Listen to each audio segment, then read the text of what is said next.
अस्सलामु अलैकुम वरहमतुल्लाहि वबरकातुहू। रब्बी इश्रह ली सदरी वयस्सिर ली अमरी वहलुल उक़दतम मिन लिसानी यफ़क़हू क़ौली। कॉन्स्टिट्यूशनल प्रोविजन जो है, हमारी प्रोविजन कहते हैं लॉ को, कानून को, किसी भी कानून को प्रोविजन कहा जाता है। कैफ 2 में टैक्स प्रैक्टिसेस एंड कंप्लायंस के अंदर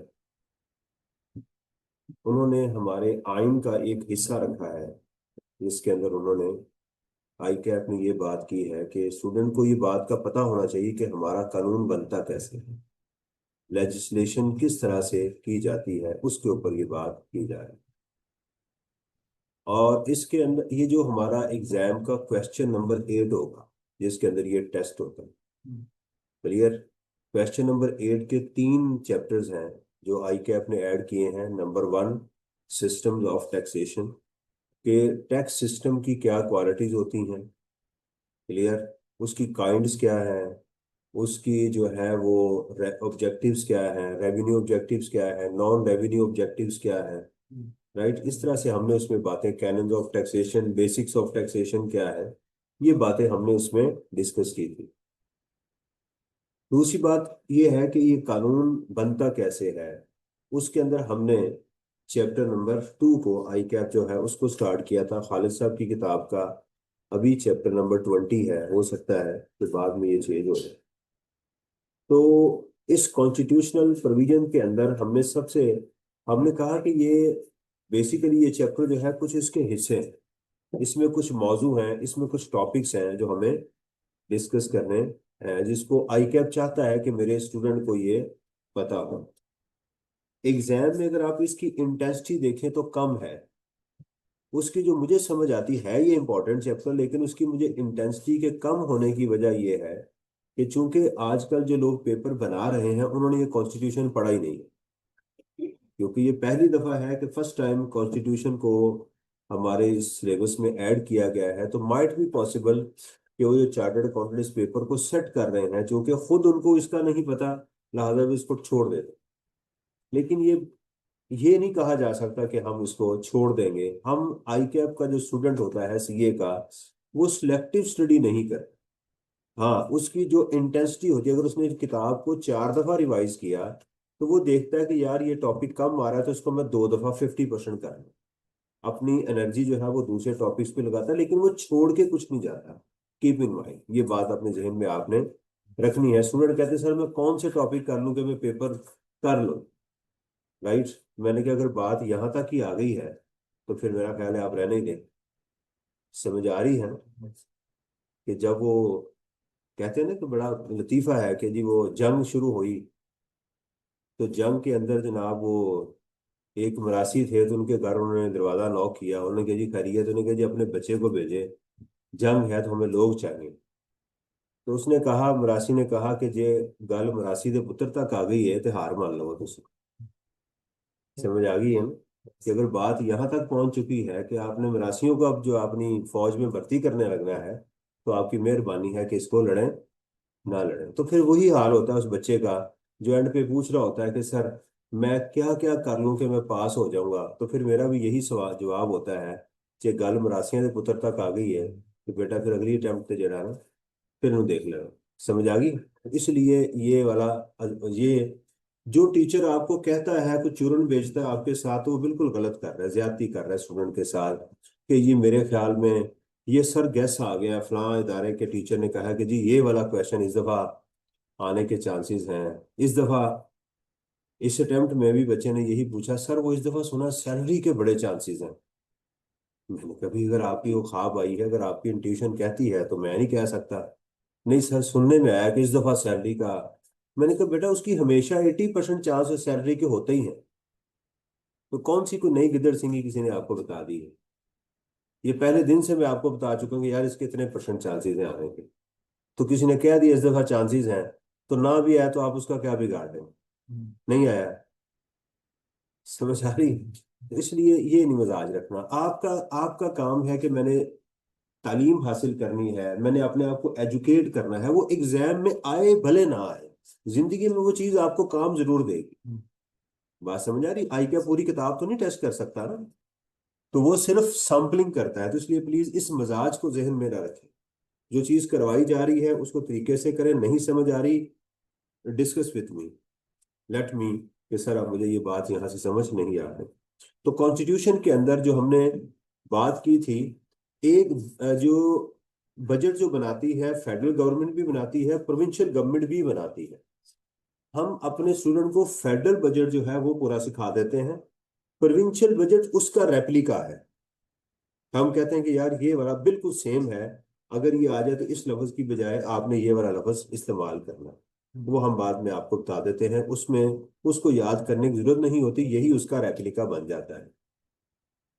फिर ये जो फेडरेशन बजट लेती है, उस पैसे को कैसे देती है, ग्रांट कैसे देती है उनका, सूबों को कैसे पहुंचाती है, उसका तरीकेकार क्या होता है, क्या सूबे टैक्सेस लगा सकते हैं, ये बात भी इसमें इस चैप्टर में डिस्कस होती है। फिर ये भी बात हम डिस्कस करते हैं कि भाई जो प्रोविंसेस से गैस निकलती है, ऑयल निकलता है, डैम होता है, वहां से बिजली पैदा होती है, उसका रेवेन्यू किसको जाता है, इसके ऊपर भी डिस्कस होगी।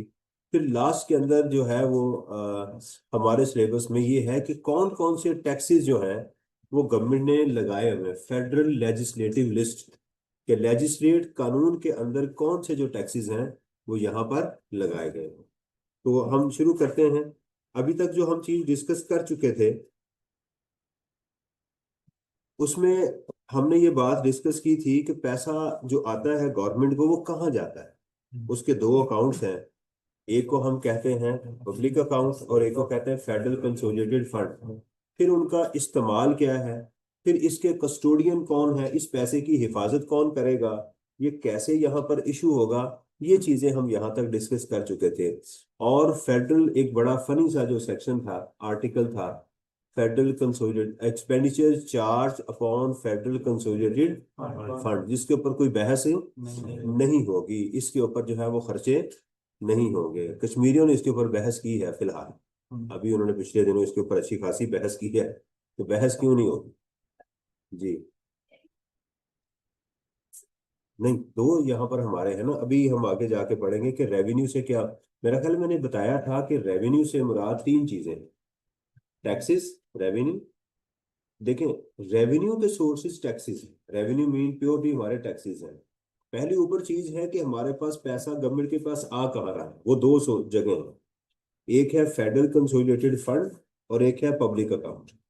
फिर हमने पढ़ा कि फेडरल कंसोलिडेटेड फंड के अंदर तीन उसके सोर्सेज हैं, रेवेन्यू, लोगों से जो पैसा आएगा वो, लोन लेंगे वो भी इसमें आएगा, और उस लोन को रीपे करने के लिए जो लोन आएगा वो भी इधर आएगा। फिर हमने उस फेडरल कंसोलिडेटेड फंड का इस्तेमाल सीखा आगे कि ये पैसा कहाँ कहाँ इस्तेमाल होगा। तो सबसे पहले जिन लोगों ने ये पैसा इकट्ठा किया है पहले उनको दिया जाएगा कि आपकी मेहरबानी, आपने पैसा इकट्ठा किया, उसमें कौन कौन लोग हैं। सबसे पहले प्रेसिडेंट, राइट। उसके बाद जो हमारा auditor general Pakistan, high court Islamabad के जो चीफ जस्टिस सुप्रीम कोर्ट के, ये दोनों उनके चीफ, उनके और दफ्तर, ठीक है ना, सेनेट के चेयरमैन, तो पूरा ये सबसे पहले पैसा इनको दिया जाएगा, ये चीजें करके, यानी कर्जा भी और बाहर से जो पैसा आएगा वो सारा इनको दिया जाएगा। समझ आ रही ना, ये चीजें हमने वहां। रेवेन्यू क्या है, रेवेन्यू तो नॉट प्योरली गवर्नमेंट का हमसे जो पैसा लिया जाता है वो टैक्सेस जो गवर्नमेंट लेके जाती है। जैसे federal board of revenue, federal board of revenue, उसके लिए एक अथॉरिटी बनाई गई है, फेडरल बोर्ड ऑफ रेवेन्यू। उसके हमने पढ़ा था कि उसके कितने टैक्सेस लगाए हैं, पांच। उसमें income tax, sales tax, CVT, FED और कस्टम ड्यूटी, ये पांच टैक्सेस उन्होंने पाकिस्तान में लगाए हुए, ये उसके अंदर आके इकट्ठे हुए। सही है, ये चीजें हमने डिस्कस की। मेरे दिल में था कि मैं आपको एक एक कानून कुरान का भी सिखा दिया करूं, हल्का हल्का आपको अंदाजा हो जाए कि हम काफी उससे दूर हैं। तो मिसाल के तौर के ऊपर अगर मैं अगर आप लेट मी, इजाजत दें मुझे, मैंने सोचा कि यार हमारे बच्चों को, जिसके मुसन्निफ अल्लाह ताला है, पूरी दुनिया में एक किताब है जिसके मुसन्निफ हम क्लेम करते हैं मुसलमान के, वो अल्लाह ताला की ज़ात है।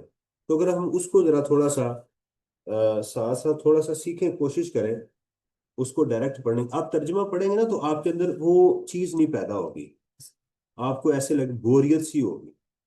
जबकि आप उस कलाम को खुद नहीं सीखेंगे उस वक्त तक आपको ये समझ नहीं आया जो दिल के अंदर आप कहते हैं ना गहराई में उतरना, तो उस अल्फाज को सीखेंगे तो फिर उतरेगा। मिसाल में आपसे अगर पूछूं कि ये जो लफ्ज रब है, इसके ऊपर शद क्यों है? रब, अल्हम्दुलिल्लाह रब्बिल आलमीन शुरू में ही आप पढ़ते हैं। हम्म। थोड़ा सा मैं आपको ना आदत डालूंगा सोचने की। ये जो शद होती है ना, ये अक्सर मर्ज करने के लिए इस्तेमाल होती है, दो अल्फाज अक्सर। जैसे अब ये रब जो है ना, असल में ये लफ्ज है रा बा बा, तो इन दो को चूंकि प्लस किया गया तो इसको लिए रब आएगा। हम्म। जैसे ये लफ्ज मिम्मा है, अक्सर कुरान पाक में पढ़ते हैं ना, मिम्मा, ये लफ्ज था मिन प्लस और मा, तो इन दोनों को मर्ज करने से ही आपके ऊपर क्या आ गई है? शदा। एक एक कायदा है, हल्की सी चीज ऐसे ही समझ लें।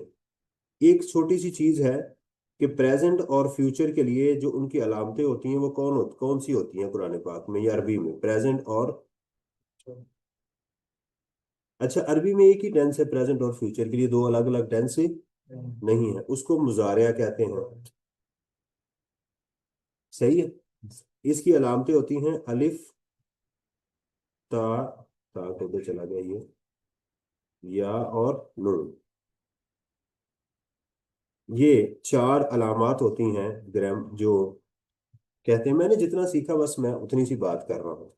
ये अलिफ का मतलब होता है मैं के लिए इस्तेमाल होता है, या ता वो तू के लिए, या वो के लिए, और नून हम के लिए।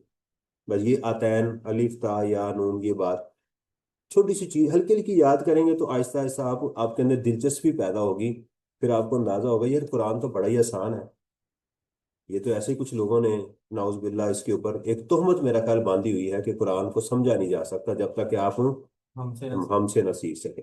ये बहुत बड़ा, मैं कहता हूँ समझता हूँ कि ये ज्यादती है, ये जुल्म है, ये नहीं करना चाहिए। अलिफ जैसे आप कोई मिसाल में तो आऊजू, मैं पनाह में आता हूँ। अस्तगफिरु, मैं पनाह, मैं इस्तगफार करता हूँ। ठीक है ना, तो ये जो अलिफ है ये किसकी आवाज दे रहा है? मैं की, मैं करता हूँ। तो इसमें अलिफ आ गया और इसने प्रेजेंट टेंस को भी एक्सप्लेन कर दिया। ता के लिए ताबुदू, हम, तू इबादत करता है। ठीक है ना, ताबुदू असल में अब था ना इबादत करना, तो इसमें जो ता लगा तो ये क्या बन गया? तू इबादत करता है। नाबुदू, हम इबादत करते हैं। याबुदू, वो इबादत करता है। और नाबुदू, हम इबादत करते हैं। देखें, युमिनु आता है ना, युमिनु वो ईमान लाते, युमिनून वो सब ईमान लाते हैं। नाबदुहु व नस्तगफिरुहु व नस्तईनु पढ़ते हैं ना जुमा के खुतबा में, तो नून हम की आवाज निकालता है। एक एक ऐसे याद करने, यार सर ने बताया था कुरान में, लेकिन हर जगह पर नहीं होगा अलिफ का मतलब वो मैं, कानून हो, एक कायदा बता रहा हूँ। आबुदू, अस्तगफिरु, आउजू। ठीक है ना, तो ये किसकी आवाज दे रहा है? मैं की। ता तू या वो और नून हम। नाबुदू, नस्ताइनु, ठीक है ना, नस्तगफिरु, नहमदू, ये जो अल्फाज है बस ये आप, तो ये एक आज आपको समझ आ गई और ये भी याद कर लें। बहुत लंबी चौड़ी चीजें नहीं हैं, कुरान में थोड़ा सा तफक्कुर करेंगे। फिर कुरान की आगे जहते हैं मुख्तलिफ, दरूसुल कुरान है, तालीमुल कुरान है, एराबुल कुरान है, तफसीरुल कुरान है, तदब्बुरुल कुरान है, फहिमुल कुरान है। तो हम एक ही चीज, हमें लफ्ज याद है, दर्स हो रहा है जी कुरान का आज। नहीं भी, तालीमुल कुरान और है। जब कोई बंदा तालीमुल कुरान कर रहा होगा वो सिखा रहा होगा, दरसुल कुरान वो उसके ऊपर आपको दर्स दे रहा होगा। तदब्बुरुल कुरान उसकी तह में जाके आपको उसमें से कुछ चीजें मिल रही होंगी। तफसीर इसकी शान नजूल क्या है वो चीजें अलग होंगी। एराबुल कुरान ये जो ज़ेर ज़बर है ये कैसे बनी हुई है। तो किसी एक चीज को अगर आप तदब्बुर करना शुरू करेंगे तो आपकी जिंदगी आसान होगी।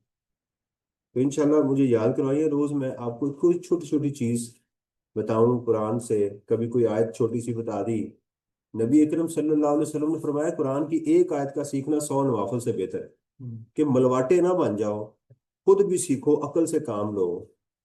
ठीक है, ला यशउरून वो शऊर नहीं रखते, ला यअलमून वो इल्म नहीं रखते। बार बार कहा जाता है क्या तुम अकल नहीं रखते, क्या तुम तदब्बर नहीं करते? तो फिर कैसे हमें कहा जाता है कि यार ये कुरान बड़ा मुश्किल है, मेरे बगैर नहीं तुम तदब्बर कर सकते। मेरे बगैर भाई जहां पर मुश्किल आएगी सीख लेंगे। हम्म। तो पढ़े लिखे बंदे को कम से कम है, मेरे उस्ताद ने फरमाया कि पढ़े लिखे बंदे को, मुसलमान को कम से कम कुरान को देख के समझ आनी चाहिए ये लफ्ज ये है। उसको तर्जमे के, उसको जो है वो क्या कहते हैं, कमजोरी नहीं होनी चाहिए कि मुझे इसका तर्जमा चाहिए। हम्म। उस लफ्ज का उसको कम से कम पता होना चाहिए, मेरा रब मेरे से बात क्या कर रहा है, फिर ये आपकी हेल्प करेगा। ले जी, अब चलते हैं जी article 82, procedure relating to annual budget statement. इसी चला रहा नहीं कि नहीं है? ठंड लग रही है नहीं, नहीं, सबके लिए है? 5-10 मिनट लगा देते हैं आपके लिए। चलो ठीक है, चलने दो। नहीं मैंने कहा वो बच्चे ने बाय वगैरह पहना हो। अच्छा जी, procedure relating to annual budget statement. Annual budget statement क्या थी? जिसमें रेवेन्यू और एक्सपेंडिचर होते हैं और फेडरल गवर्नमेंट इसको प्रेजेंट करती है नेशनल असेंबली में। प्रोसीजर्स क्या है, इसको किस तरह से किया जाता है, मैं इसका जरा कलर चेंज कर लूँ। फेडरल गवर्नमेंट शेल प्रिपेयर, ये पढ़ नहीं लिया था मेरा ख्याल है। फेडरल गवर्नमेंट शेल, देखें लफ्ज क्या है। मैंने कहा था लॉ में विल, मैंने नहीं देखा कभी कि विल का लफ्ज इस्तेमाल, शेल होता है। हम्म। या बात बहुत थोड़ा मे इस्तेमाल होता है, जहाँ ऑप्शन देनी हो तो मे का होता है। Prepare and present annual budget statement each year before the national assembly. National assembly में इसको पेश किया जाएगा एनुअल बजट स्टेटमेंट में। Expenses charge upon federal consolidated fund, ये कौन से हैं?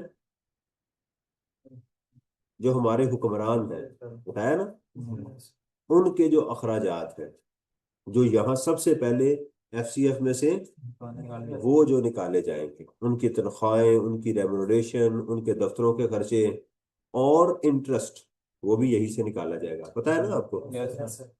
And in annual budget statement shall be discussed in the National Assembly. However, a voting approval will not be required. ये हुई ना बात हम्म।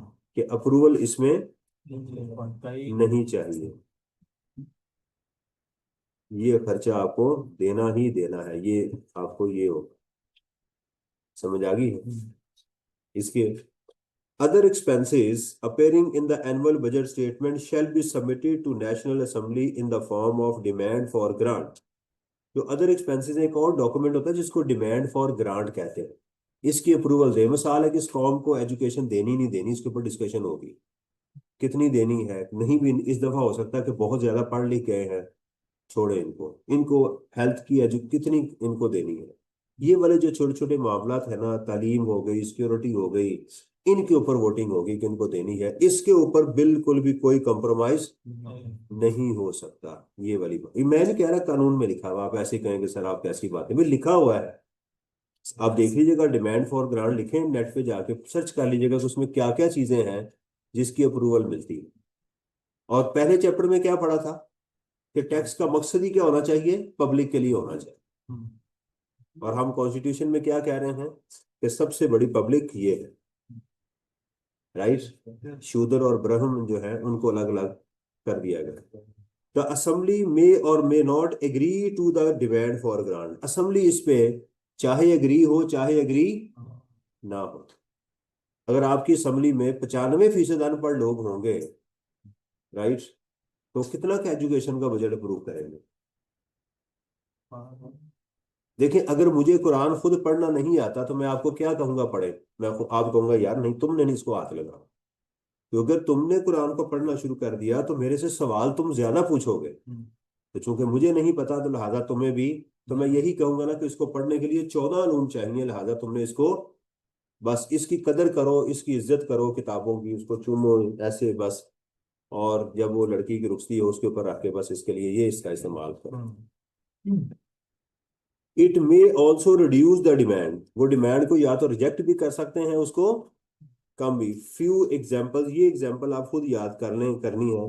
असल आपकी बात यहाँ तक कंप्लीट हो, बस यही है कि जो हमारे एनुअल बजट स्टेटमेंट हर साल प्रेजेंट होगी और उसमें दो तरह की चीजें होगी, दो तरह एक्सपेंसेस दो हिस्सों में डिवाइड करके प्रेजेंट किए जाएंगे उसके अंदर। ये देखिएगा, budget for education and training, है ना, हम्म। कि इसके ऊपर ये एग्जांपल खालिद साहब ने दी है, कॉन्स्टिट्यूशन में नहीं लिखा हुआ, अच्छा। समझाने के लिए। पाकिस्तान रेलवे को सब्सिडी, पीआईए स्टील मिल्स की demand for grant was approve for the ministry of climate changes, ठीक है, क्लाइमेट चेंजेस के लिए ये ब्रिज वगैरह जो भी है, पोल्यूशन खत्म करनी है, या ये कौम इम्यून हो चुकी हुई है उनके लिए भी ये होना है या नहीं होना, ये सारी चीजें इसके लिए ये होगा वो। The demand for grant can only be made with the recommendation of the federal government, अगर अप्रूव नहीं करेगी तो बस यही है इसका, कि अगर आपसे पूछा जाए कि एनुअल बजट स्टेटमेंट के प्रोसीजर बताएं, प्रोविजन लिखें, तो आप ये बात लिखें। कितनी चीजें, नंबर वन, ये। सालाना होगा, और इसमें बजट को इसके एक्सपेंसेस दो तरह के होंगे, एक डिमांड फॉर ग्रांट और एक है, अच्छा इसका एक और नाम भी है जो उर्फे आम में बोला जाता है, उनको कॉन्स्टिट्यूशनल एक्सपेंडिचर कहा जाता है। मुझे एक लॉयर ने कहा कि हम इसको constitutional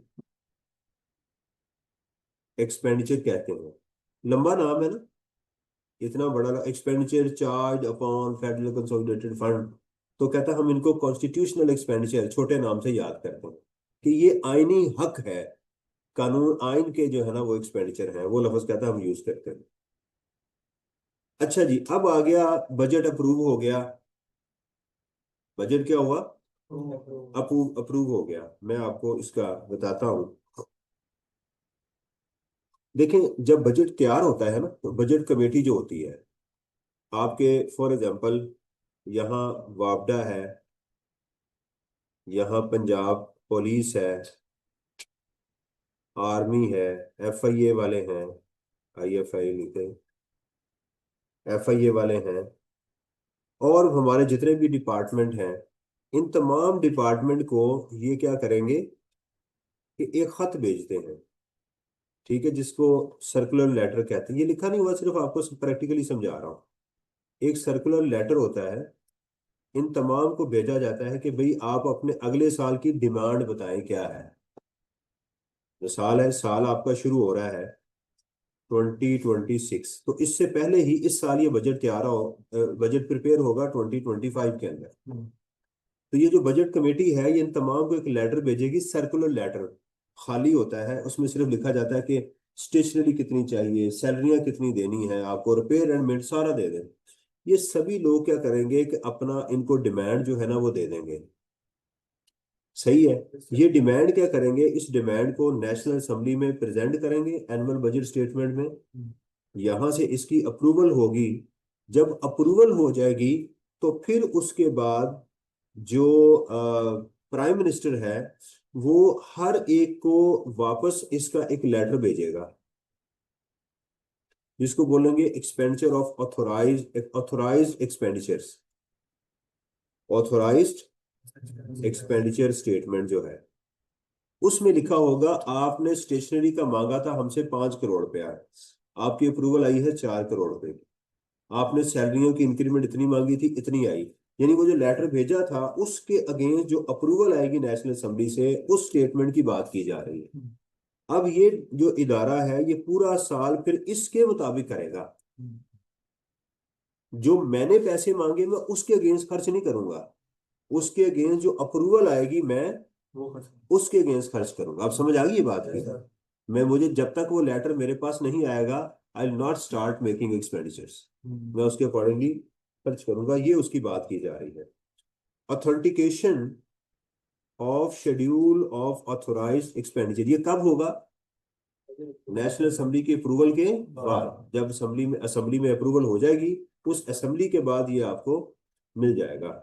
the prime minister shall sign a schedule, एक शेड्यूल को साइन करेगा, स्पेसिफाइंग, जिसमें लिखा जाएगा, स्पेसिफाई किया जाएगा द ग्रांट्स। अच्छा, एक लफ्ज होता है पैसिफाई करना, कभी सुना, एक होता है स्पेसिफाई, एक होता है पैसिफाई करना।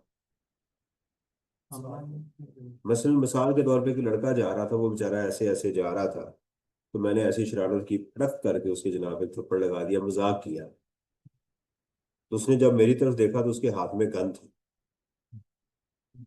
और मुझे पता चला ये बंदा बड़ा तगड़ा है, और थोड़ा टुन हुआ हुआ है, और अब ये मेरी तबीयत साफ करने लगा। मैंने कहा ओ भाईजान कैसे हैं, मैंने सलाम करना चाह रहा था आपको। तो ये लफ्ज होता है पैसिफाई करना। ये क्या होता है? पैसिफाई, कि सिचुएशन को पैसिफाई कर रहा है ये बंदा, जरा यार थोड़ा सा लाइट करें, नहीं नहीं आप हमारे भाई हैं ना, ऐसे ना करें यार। ये चीज नहीं। पहले उनको गालियां दे, बाद में क्या करें उनको, नहीं नहीं नहीं आप तो बहुत अच्छे हो, वो तो मजाक कर रहा था मैं आपसे साथ ये। तो स्पेसिफाई क्या होता है? तो बताना, एक्सप्लेन करना। और पैसिफाई ये और लफ्ज होता है। स्पेसिफाइंग, इसमें क्या लिखा होगा? The grants made by the national assembly. National assembly ने कितनी ग्रांट दी है? The expenditure charge upon the federal consolidated fund, right? It shall not exceed the amount mentioned in the statement of previously presented before the National Assembly. इसके अंदर ये नहीं हो सकता कि अप्रूवल आ रही है 50 बिलियन की और प्राइम मिनिस्टर साहब कहते हैं यार इसको 6 बिलियन कर दो, मुझे 2 ड्राइवर भी मेरे इसमें डाल दो। ऐसे नहीं होगा। ये जो नेशनल असेंबली ने दी है उससे ज्यादा ये उसको अप्रूवल नहीं देगा। सही हो गया? अच्छा, an expense from FCF shall be consider as authorise when it is specified in the authenticated schedule. एक एक्सपेंस ऑथोराइज हो चुका है या नहीं हो चुका, कब पता चलेगा? अगर वो ऑथोराइज स्टेटमेंट के अंदर लिख दिया जाएगा, इस शेड्यूल के अंदर लिख दिया जाएगा। जब तक इस डॉक्यूमेंट में नहीं लिखा जाएगा, nobody is allowed to expend made these expenditure, जब तक नहीं लिखा जाएगा उस वक्त तक ये एक्सपेंसेस नहीं हो। समझ आ रही ना प्रोसीजर से? कि असेंबली में प्रेजेंटेशन हुई, अप्रूवल हो गई, जब तक ये शेड्यूल नहीं बनेगा उस वक्त तक कोई इदारा एक्सपेंस करना शुरू नहीं करे। विच shall be presented before the national, it shall not open for discussion और वोट। ये हम बात कर चुके हुए हैं कि अब उसके बाद क्या होगा कि दोबारा यही डॉक्यूमेंट शेड्यूल जो है वो नेशनल असेंबली में प्रेजेंट भी किया जाएगा। इदारों को भेजने से पहले क्या किया जाएगा इसकी, भाई ये वो आपने अप्रूवल दी थी, अब हम ये, अब डिस्कशन नहीं होगी। वो कहेंगे वही है जो आपने दिया था, सिर्फ हम साइन करके आगे भेज रहे हैं ताकि आपको पता चल जाए कि हमने इसमें कोई डंडी नहीं मारी। वो वही है जो आपने डिस्कस किया था। उसकी शक्ल क्या थी? एनुअल बजट स्टेटमेंट की। इसकी शक्ल क्या हो गई है? Schedule of authorise. उसके ऊपर टाइटल लिखा होगा एनुअल बजट, बजट एस्टिमेटेड। देखिए लफ्ज सुनिएगा, उस पे क्या था? Annual budget. ये बजटेड था, हो सकता है अप्रूवल दे, हो सकता है आप अप्रूवल। तो फाइनल डॉक्यूमेंट कौन सा बना? शेड्यूल ऑफ ऑथोराइज एक्सपेंडिचर, ये बना है। ये बना। इसी तरह फाइनेंस बिल आता है। फाइनेंस बिल की कोई अहमियत नहीं होती। अब देखिए, जब भी लड़ाई पड़ती है, जब आग जलाते हैं हम लोग, टायर वगैरह अपने जो एक्स्ट्रा होते हैं सड़कों पे जाके हम उसको जाया करते हैं, रोशनी पैदा करते हैं, सड़कों को रोशन करते हैं, वो बिल के ऊपर। ये नया बिल आ रहा है, नया। लड़ाई कहाँ शुरू होती है? जब वो एक्ट बन जाए तो फिर वो कानून बन चुका होता है। क्लियर? तो ये होता है इस तरह। बजट जो है ये भी एक तरह की प्रपोजल होती है, याद रहेगा आपको। इसको बेशक रीड कर लीजिएगा। यहां तक बात मुकम्मल होगी, हमने ये चीजें सीख ली, राइट? थोड़ा सा अपने दिमाग को रिफ्रेश करें, रिवाइज करने की कोशिश करें। आपसे पूछा जाए एनुअल बजट स्टेटमेंट क्या होती है तो एग्री, पता चल गया, राइट? कॉन्स्टिट्यूशनल एक्सपेंडिचर कौन से होते हैं, कौन से होते हैं? डिमांड फॉर ग्रांट क्या होती है? कौन इस एनुअल बजट स्टेटमेंट को प्रेजेंट करता है? एक्सपेंडिचर आप कब तक कर सकते हैं? इतनी बातें समझ आ गई कि नहीं? अच्छा, मैं आपसे पूछूं कि गवर्नमेंट अगर लोन लेगी तो वो कहाँ उसको रखेगी? एफसीएफ के अंदर, राइट? रेवेन्यू कहाँ जाएगा? अगर सुप्रीम कोर्ट ने कोई फैसला दिया और उसके अगेंस्ट पैसे मिले हैं, वो कहाँ जाएगा? पब्लिक अकाउंट के अंदर। इन दोनों का कस्टोडियन कौन होगा?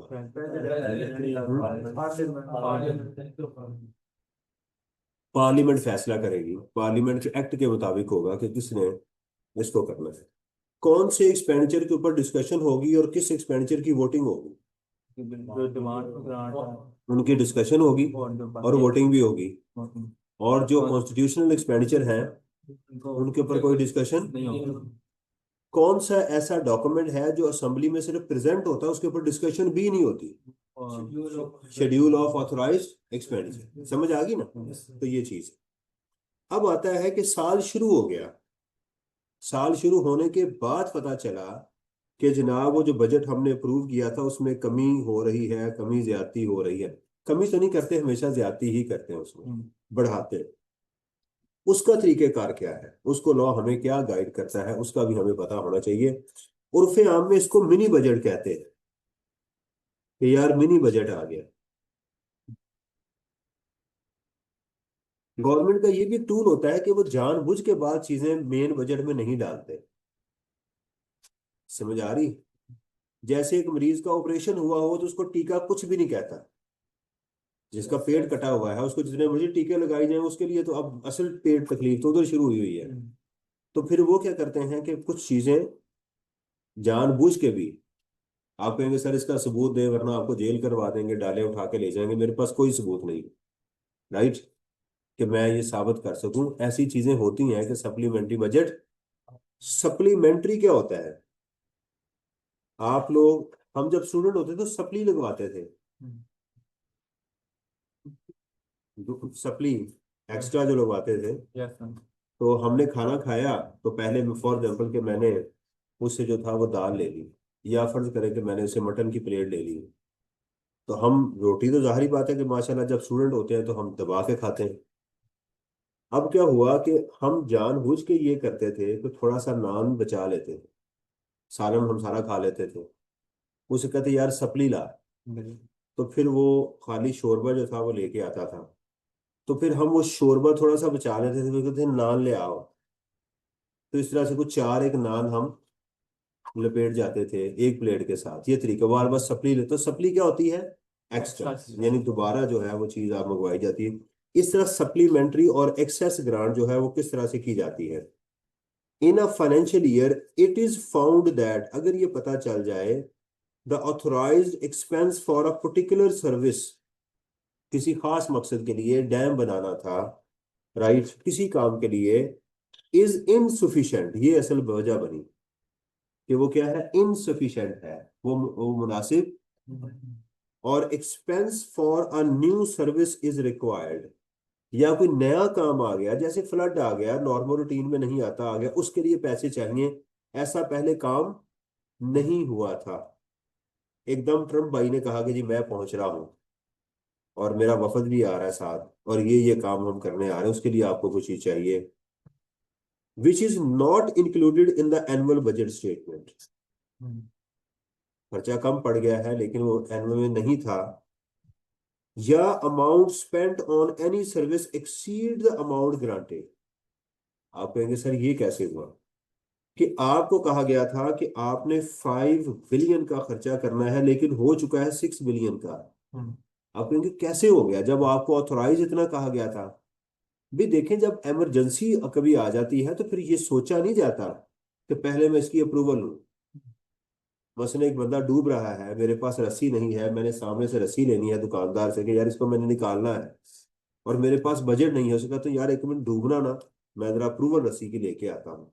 मैं जाऊंगा अपने डिपार्टमेंट में, कहूँ कि यार एक रस्सा चाहिए, पैसे खत्म हो गए हैं तो उसकी अप्रूवल दें।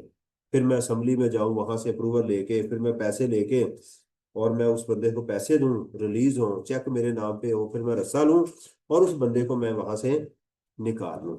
राइट? आप कोई शाहरुख नहीं है, ना आपने थंडर कोई ऐसी चीज खाली हुई है कि वो बंदे के सारा आप रोक देंगे, ऐसी कोई चीज आपके पास मौजूद है नहीं। उस सूरत में आप क्या करेंगे? क्या सामने दुकान में यार रस्सा दो, वो कहेगा भाई पैसे नहीं, यार तुम्हें थैंक यू, मिल जाएंगे। आप रस्सा लेंगे, उस बंदे को निकाल लेंगे और जाके कहेंगे कि भाई ये खर्चा हो चुका हुआ है तो इसकी क्या करे, पैसे दे। ये चीज, the federal government has power to authorise expenditure from the. तो फेडरल गवर्नमेंट जो है ये काम कर सकती है कि फेडरल कंसोलिडेटेड फंड से उसकी अप्रूवल दे रहे। फॉर दिस फॉर द इसके लिए federal government shall present before the national assembly a supplementary budget statement और excess budget statement specifying the amount of the expenditure. वो बताएंगे इसकी जरूरत क्यों पेश आई, ये हमें खर्चे चाहिए थे इसलिए हमने वो क्या किया, ये काम किया। Is it clear? तो इसकी वजह क्या बनी? दो वजह बनी इसकी, कि नया खर्चा करना पड़ रहा है या जो अप्रूवल आई थी उसके ऊपर एक्सेस एक्सपेंस हो चुके हुए हैं, उसके लिए हमें अप्रूवल भी चाहिए थी। कहता है जी प्रोविजन एप्लीकेबल, ये जो लफ्ज है ना प्रोविजन, इसको इसको याद कर लें, कानून को कहते हैं। ये बार बार लफ्ज, शायद आपने लॉ में ये लफ्ज सुना हो, मर्केंटाइल लॉ में या कॉर्पोरेट लॉ में ये लफ्ज सुना हो। प्रोविजंस का लफ्ज बहुत ज्यादा बोला जाता है। प्रोविजन कहते हैं कानून को, प्रोवाइड से है, कानून ने क्या प्रोवाइड किया। Provisions applicable for the approval of the annual budget statement shall mutatis mutandis, ये लफ्ज एज इट इज, जो हम पढ़ के आए हैं वैसे ही इसकी भी अप्रूवल होगी। समझ आ गई? Yes sir. क्लियर? मैं ये लफ्ज को, दो चीजें मुझे सीखनी है खुद भी, इसकी प्रोनाउंसिएशन क्या होगी।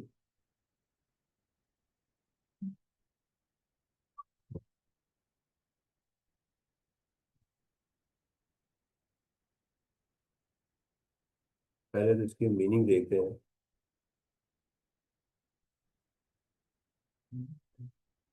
With the necessary changes having been made, with the respective difference have been considered, making necessary alteration while not affecting the main point। ठीक है, अब इसकी हम आवाज सुनते हैं। म्यूटेटस म्यूटेंडिस ये कह रहे थे, अब देखिएगा जरा इसको। Mutatis mutandis. सही है, लैटिन वर्ड है, जैसे भी आप उसको पढ़ना चाहें। Mutatis mutandis. ठीक है, म्यूटेटस म्यूटेंडिस।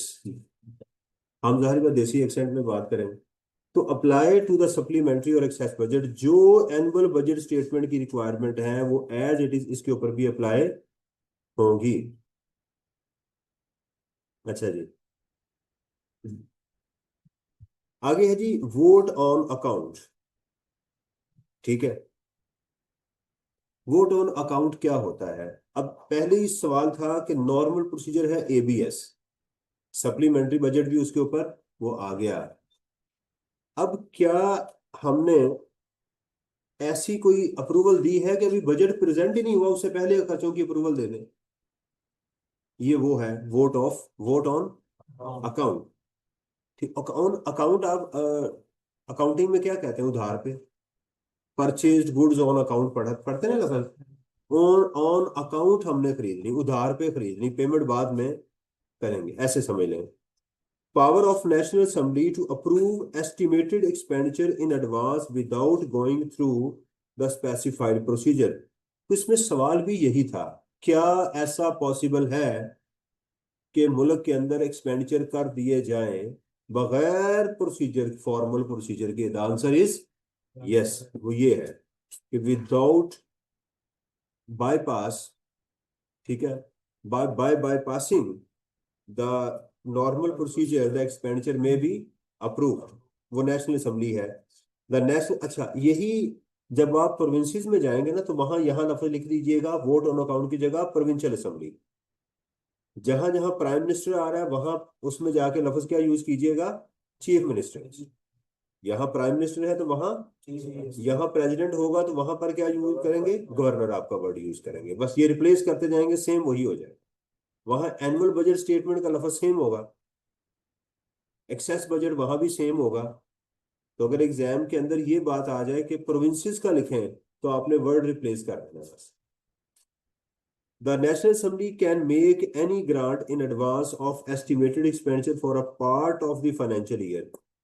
ये जो आर्टिकल 85 है ये पूरे साल के लिए नहीं होगा, किसी साल के कुछ हिस्से के लिए, महीने के लिए, 2 महीने के लिए, मैक्सिमम 4 माह के लिए हो सकता है, मैक्सिमम। वजह क्या बनेगी, if the authentication of schedule of authorise expenditure is pending and not yet presented before the national assembly. बहस हो चुकी है, सारा कुछ हो चुका है, प्राइम मिनिस्टर साहब साइन नहीं कर रहे, अड़े हुए हैं, बीमार हो गए हैं, पाकिस्तान में नहीं है, कोई मसला बन गया है, तो फिर नेशनल असेंबली खुद ही अप्रूव कर देगी। क्यों, ये क्यों अप्रूव करेगी, माई बाप का अपना पैसा भी इसमें शामिल है। तो इसलिए आइन ऐसा नहीं होना चाहिए जो आप ही के खिलाफ बन जाए। ऐसा कानून कानून बनाए भाई, सारे आपने लोगों को देनी कि नहीं तनख्वाहें, सैलरियां देनी नहीं, खर्चे करने नहीं, चाय पानी सारा कुछ करना है ना, तो इसलिए अगर प्राइम मिनिस्टर अड़ जाए, साइन नहीं कर रहा अभी तक उसके ऊपर, जी जी मैं ये है वो है, इसमें कोई भी अड़ी डाल के बैठा हुआ है, तो फिर क्या करें, खुद ही कर लें, अपने आप को खुद ही अप्रूव करवा लें वहां से। अच्छा जी, आगे क्या है, power to authorise expenditure when assembly stand dissolve. उन्होंने कहा कि ला जनाब अगर असेंबली है ही नहीं, देखे ना हर चीज का जवाब मिल रहा है। पाकिस्तान में बहुत ऐसे दौर गुजरे हैं जहां असेंबलियां थी ही नहीं, डिक्टेटर था, मार्शल लॉ लगा हुआ था, उस केस में क्या होगा। ठीक है, if national assembly is dissolved, यानी हमारे कानून में लिखा है कि ऐसा हमने करना है।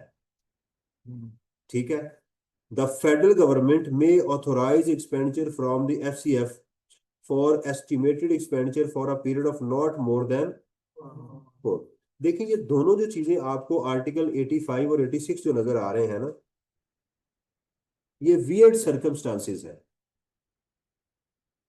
नॉर्मल सर्कमस्टांसेस, ये बात आपने दोनों पे लिख के रखनी है कि ये नॉर्मल सर्कमस्टांसेस नहीं है, ये एक्सेप्शनल है।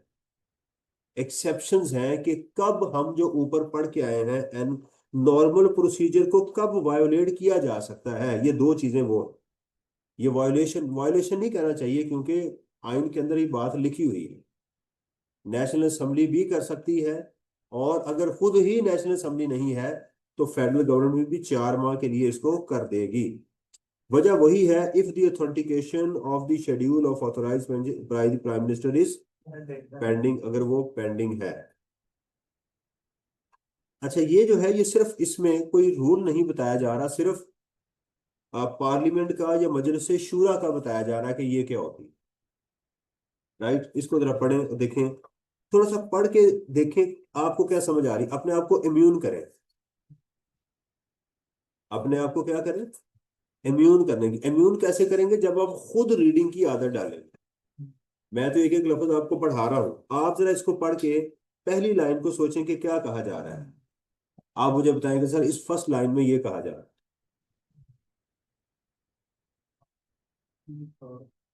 हम पहले लफ्ज से पढ़ते हैं, ईच हाउस, यहाँ एच कैपिटल लिखा हुआ है, ये मेरा घर नहीं है। हाउस किसको कहते हैं, नेशनल असेंबली और सेनेट, एक अपर हाउस है एक लोअर हाउस। ईच हाउस, ये सेनेट और नेशनल असेंबली की बात की जा रही है। Shall have a separate secretariat, secretariat क्या बताया था आपको, ऑफिस। इन ये दोनों इकट्ठे नहीं है, ये क्या है, इनके ऑफिसेस अलग अलग होंगे, एंड सेपरेट पोस्ट। तो जो सेनेटर होगा वो एमएनए नहीं होगा, जो एमएनए होगा वो सेनेटर, लेकिन ये कॉमन जो पोस्ट है वो दी जा सकती है, may be can be awarded.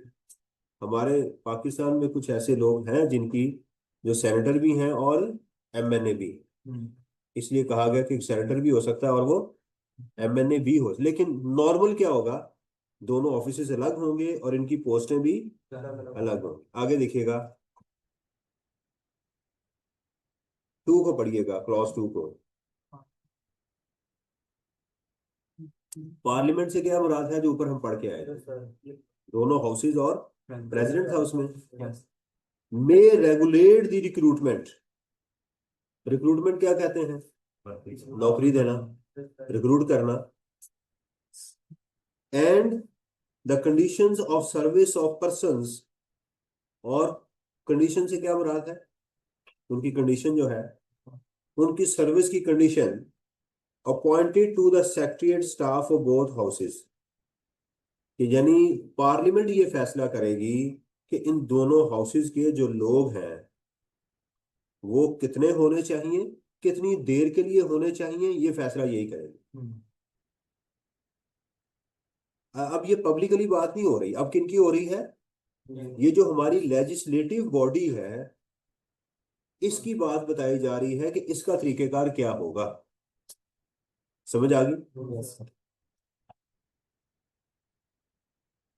अगर पार्लियामेंट ये काम ना करे, देखिए कानून के अंदर पॉसिबली उसकी एक्सेप्शन लिखी जाती है, पॉसिबली उसकी एक्सेप्शंस, एक शख्स जो पाकिस्तान में 183 दिन गुजारेगा वो पाकिस्तान का रेजिडेंट होगा और उसको पाकिस्तान और बाहर की इनकम पे टैक्स लग जाएगा, रूल है। फिर इसी के खिलाफ बात की जाएगी। कब एक शख्स पाकिस्तान में 183 दिन 183 डेज ठहरे और वो रेजिडेंट ना हो, हम्म, कब एक शख्स रेजिडेंट हो और उसकी पूरी दुनिया की इनकम पे टैक्स ना लगे, वो क्या हालात होंगे। तो पहले नॉर्मल रूल, फिर उसकी आगे एक्सेप्शन। कब ये हो सकता है, मैं आपको बताता हूँ। क्लास में सिर्फ वही स्टूडेंट बैठ सकता है जिसने फीस दी होगी। अगर तो ये बात यहाँ रुक जाए और इससे आगे बात ना लिखी जाए, तो फिर क्लास में कोई ऐसा स्टूडेंट जिसने फीस नहीं दी होगी वो नहीं बैठ सकता। हम्म, फिर ये रूल बनाया जाएगा कि क्लास में क्या कोई ऐसा स्टूडेंट बैठ सकता है जिसने फीस ना दी हुई हो। कहेंगे हाँ, ये हालात होंगे। हम्म, अभी उसने कहा जी मैं पहला दिन है, मैं कोर्स डिसाइड करना चाह रहा हूँ, हम्म, राइट, वो आके बैठ जाए। राइट, वो कहते हैं जनाब हर टीचर का स्टूडेंट, उनका बेटा जो है वो खुद आके बैठ सकता है, वो भी आके बैठ जाएगा, रिपीटर आके बैठ सकता है। तो कुछ सर्कमस्टांसिस दिए जाएंगे, वो सब्जेक्ट टू दी, इसको इंग्लिश में कहते हैं सब्जेक्ट टू दी कंडीशन, ये कंडीशन अप्लाई होगी तो फिर वो होगा। क्लियर। तो yes, अब कहा कि भाई ये बातें तो ठीक हो गई, इसकी एक्सेप्शन क्या है कि अगर ये रूल ना बनाए गए तो फिर क्या होगा। The speaker of the national assembly और the chairman of the senate may with the approval of the president, parliament बनाएगी, फैसला करेगी कि इनकी पोस्टें, इनकी ड्यूरेशन क्या होगी, सब कुछ। लेकिन अगर अगर पार्लियामेंट ने अभी फैसला नहीं किया, तो फिर इन हाउसेस के जो लीडर हैं, नेशनल असेंबली का कौन है, speaker, speaker of the national assembly, speaker of the national, और चेयरमैन ऑफ द सेनेट जो है, फिर ये फैसला करेंगे, प्रेसिडेंट से अप्रूवल लेंगे। हमारे जो मोहतरम प्रेसिडेंट हैं उनके पास जाएंगे कि पीरो मुर्शिद आप बताएं, हम ये रूल बना लें, तो कहेंगे जनाब बना लें।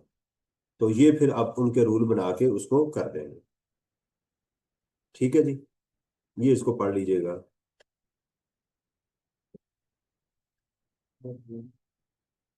ये फाइनेंस कमेटी 2-3 दफा एग्जाम में आ चुकी हुई है कि ये फाइनेंस कमेटी क्या होती है। नहीं, ये नहीं आ चुकी, आगे आएगी वो। अच्छा, ये इसका ताल्लुक भी पार्लियामेंट के साथ ही है।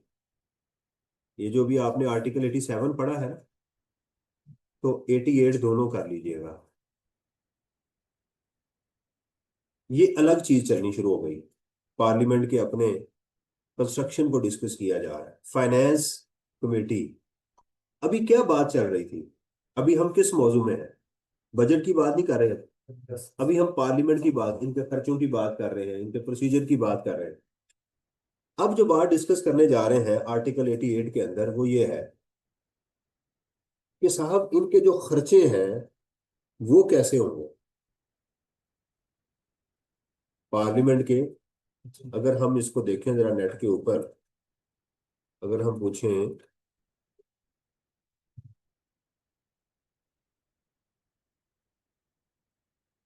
Estimated expenditures of National Assembly of Pakistan in a year,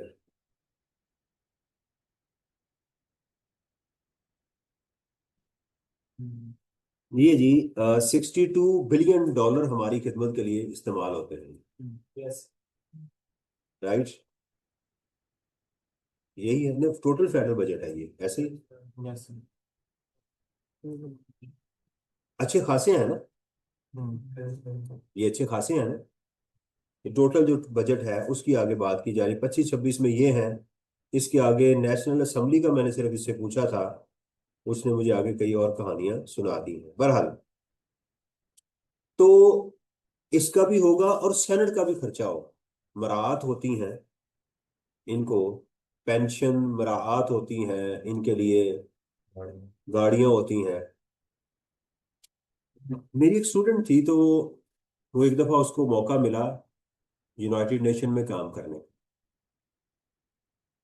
तो वो जब वापस आई, उसकी एक असाइनमेंट थी, वो करने के बाद जब वो वापस आई, मैं चला जाऊँ, तो मैंने उससे पूछा कि I would like to know about your experience at the United Nation. Islamabad में उसकी पोस्टिंग हुई थी। उसने कहा सर फिरौनियत जाग जाती है अंदर। मैंने कहा वो कैसे?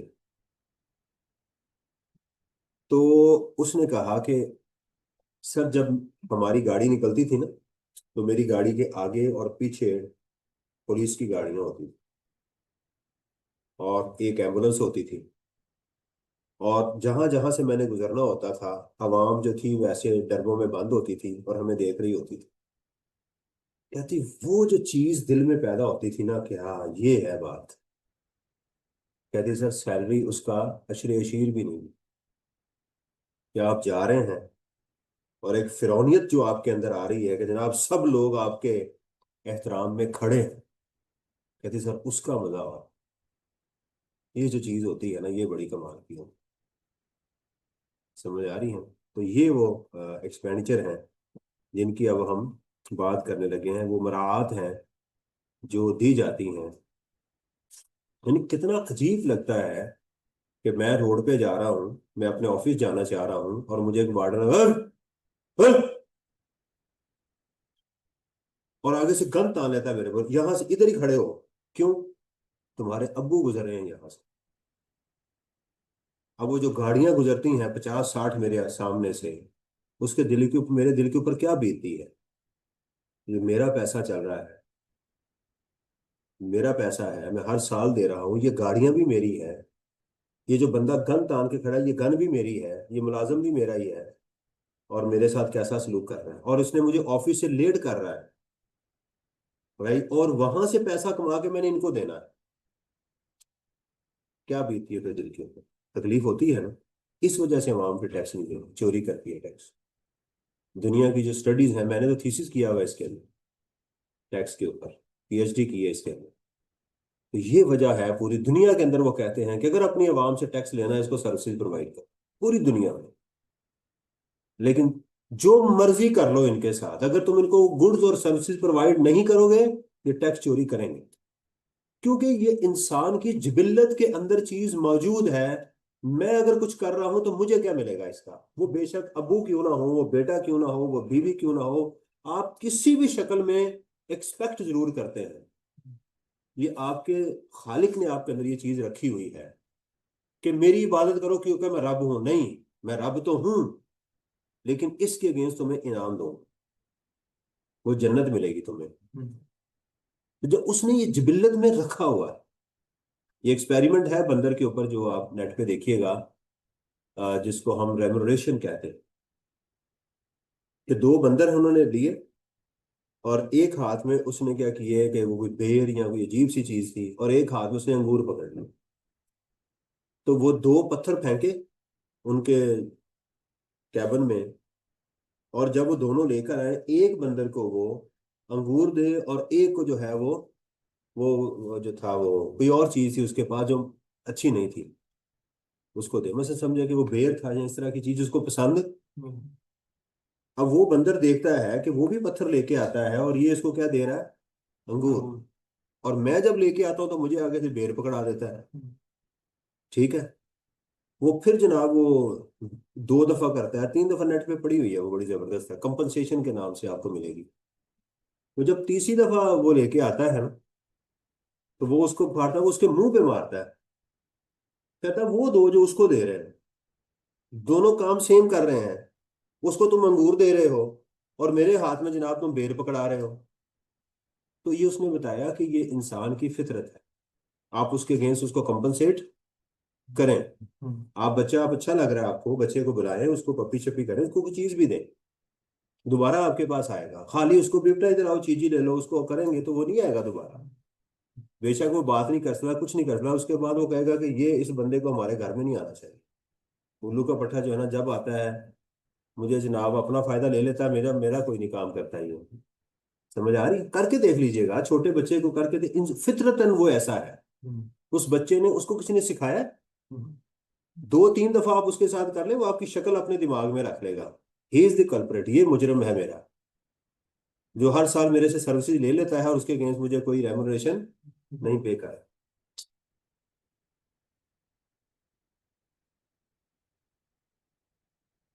जी। कैसा जबरदस्त टैक्स है ना। बहुत अच्छा। हाँ। फाइनेंस कमेटी क्या है जी? ये फाइनेंस कमेटी जो है, ये इस बात को मेक श्योर करेगी कि जो पार्लियामेंट के खर्चे हैं वो सही तरीके से, जब भी लफ्ज कमेटी का आ जाए और इस तरह के लफ्ज मिल जाएं तो हमेशा आपको कंपोजिशन बताई जाएगी कि कौन हो। बेंच लफ्ज हो जाए, कमेटी हो जाए, ये लफ्ज जब आपको मिले ना लॉ के अंदर तो आपने फौरन सोचना कौन होगा, ये कमेटी कौन बनाएगा। The finance committee is required to be formed under the constitution. ये सी कैपिटल क्यों लिखा हुआ है और इसके साथ दा क्यों लगाया हुआ है? क्योंकि ये प्रॉपर नाउन है, जैसे पीछे हाउस का एच कैपिटल लिखा हुआ है। फॉर ईच हाउस, ठीक है, the expenditure of the national assembly and the senate within the authorised appropriation shall be controlled by the National Assembly or Senate acting on the advice of the Finance Committee। Simple शायर इसमें ये कहना चाहता है कि the finance committee will control the budget of the both houses. Finance committee जो है, it shall control the budget of the both houses. दोनों हाउसेस का जो भी खर्चा होना है, सैलरी देनी है, गार्डन्स हैं उसके उसके वो माली हैं, गार्डनर्स हैं उसके अंदर चाय है, मशरूब है, शहद पीना, उन्होंने जो कुछ भी पीना है वो सारा कौन फैसला करेगा? Finance committee. The domain of the finance committee is to give advice to the national assembly. Domain mean उसका जो काम है, उसकी हद जो है, ज्यूरिसडिक्शन जो है, वो क्या है? नेशनल असेंबली और सेनेट को क्या करना? एडवाइस देना on the financial matters and expenditure of both houses. असल इसका फंक्शन ये है इस कमेटी का कि इन हाउसेस को ये करना। Two finance committees have been formed as under, ये दो कमेटियां बन चुकी हुई हैं अभी तक, ये खालिद साहब ने खुद लिखा है इसके अंदर, ये चीज है खुद इसमें। Finance committee shell consist of the speaker of the national assembly, the chairman of the senate in case of committee for the senate, the minister of the finance and other member elected by the national assembly। देखिए सादा है, दोनों houses के leader कौन है? Speaker of the national assembly और chairman of the senate, plus उसके अंदर कौन आ गया? फाइनेंस मिनिस्टर, प्लस कोई और बंदा जिसको नॉमिनेट करेंगे। ये एक कमेटी होगी जो इनके फैसलों के ऊपर। कभी आपने जिंदगी में इसके ऊपर कभी लड़ाई देखी है? कभी अखबारों में इसके ऊपर कभी पोस्ट देखी है? कोई डिस्कशन, कोई बहस नहीं देखी ना।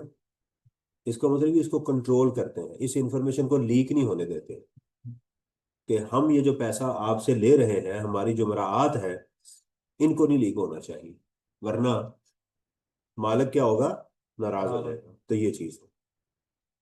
ये जो प्रोविंशियल है ये पूरा आपने ऐसे ही करना है। हम यही पढ़ाते हैं, ये प्रोविंशियल असेंबली बिल्कुल सेम है। रीड आप चाहें तो एक दफा कर लें। यहां लफ्ज फंड के लिए होगा फेडरल कंसोलिडेटेड फंड, यहां क्या होगा? Public account. दोनों में सेम है। यहाँ सुप्रीम कोर्ट है तो यहाँ क्या है? हाई कोर्ट है। इस्लामाबाद के लिए यही होगा। पार्लियामेंट, जहां जहां पार्लियामेंट का लफ्ज है यहाँ प्रोविंशियल असेंबली। नेशनल असेंबली यहाँ प्रेसिडेंट और गवर्नर, प्राइम मिनिस्टर और chief minister. Annual budget statement वो सेम है इसके अंदर। फर्क जो है ना वो यहाँ आ रहा है इन दोनों जगहों के ऊपर। यहाँ पर एक जगह पर ये वाली आपने रखनी है, वोट ऑन अकाउंट के ऊपर। नेशनल असेंबली जो है वो 4 माह का बजट अप्रूव कर सकती है और प्रोविंशियल असेंबली ये चेंज है, टाइम का सिर्फ इतना चेंज है और आपने इसको याद रखना है। बहरहाल ये सारा मैं स्किप कर रहा हूँ।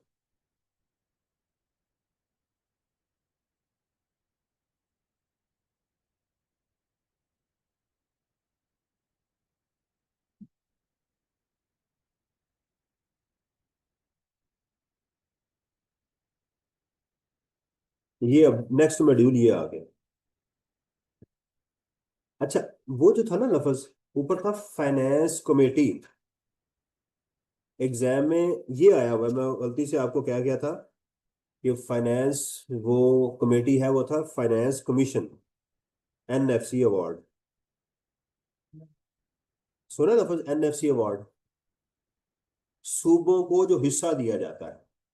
अच्छा, अभी हम अगर कंक्लूड करें तो क्या अभी हमने डिस्कस किया है, थोड़ा सा रिवाइज करें।